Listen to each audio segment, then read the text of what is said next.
So the first one that we're gonna go to is just gonna be like a basic cross wrist that we would do from behind. So cross wrist is exactly what it sounds like. So if I have both my hands here, so I'm grabbing a wrist with the opposite arm. So cross wrist right here. So I'm on the back here, so same position. So we went to that pec index here, right? So now if Jake gives me just a little bit of work, so now you see what so if he tries to turn himself to his right here, so that I can pull the wrist and I can follow. If he tries to turn himself to his left, right?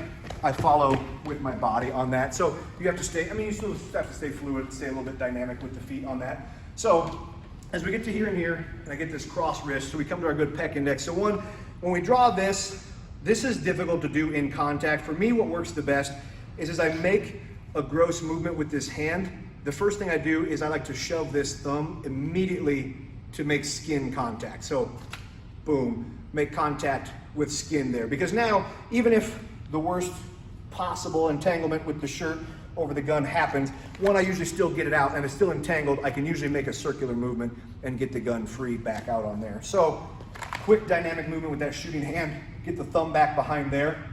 And so now, then we come into our good pec index position, right? So pec index position. So now I look, maybe I'm not quite oriented as well as I want to. So one, I can move my body, but now I also have the option. Maybe I've got this out and he's like struggling to get away or something, right? Cool, get away, right? Come back out to a good firing position on there. So you have good options on that. So the regular cross wrist, like I said, so the ways that we get there, boom, so we got your back, we're something fighting, okay, boom.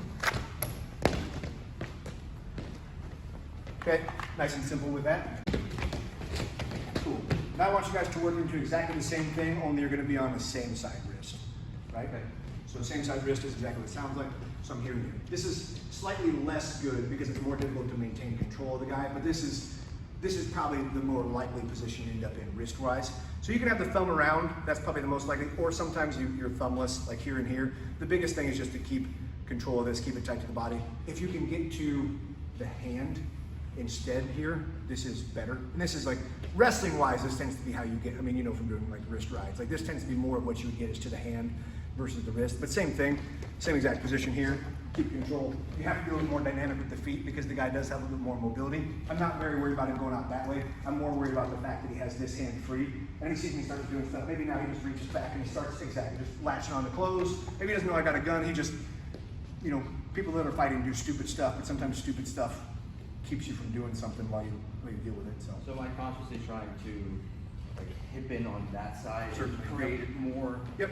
Work our way down. So now we're gonna be in the same basic position. So guys call this a seat belt or a split seat belt. It's basically, it's a same side wrist ride, only from this underhook position. So let's say I was not able to get my good duck here, but I ended up in this body lock position, right? So I had my underhook, had my wrist control, and I pass to wrist control here. Pass it off into split seat belt, into wrist ride on that. Okay, now, in space, good luck with this one, probably not gonna happen. Once you have a wall or something, now it's a different story, right?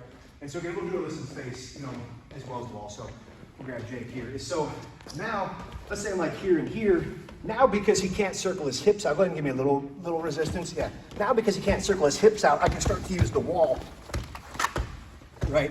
And he's stuck in there with that a little bit. So now that's doable.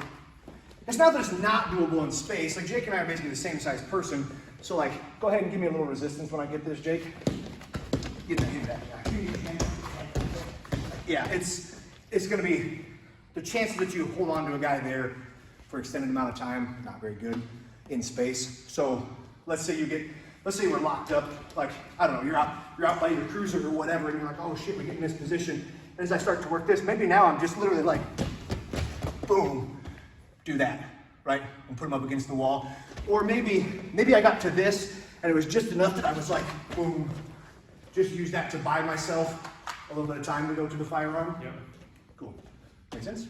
Yeah, we're good? Yes, please. So what the arm drag is basically, it's technically the same arm to the same arm. It's my left arm to his left arm, my right arm to his right arm. I'm reaching across the body to the tricep, okay? This hand can direct this hand here. Once it's across, I'm closing down the space that's right here with my chest and my shoulder and my head.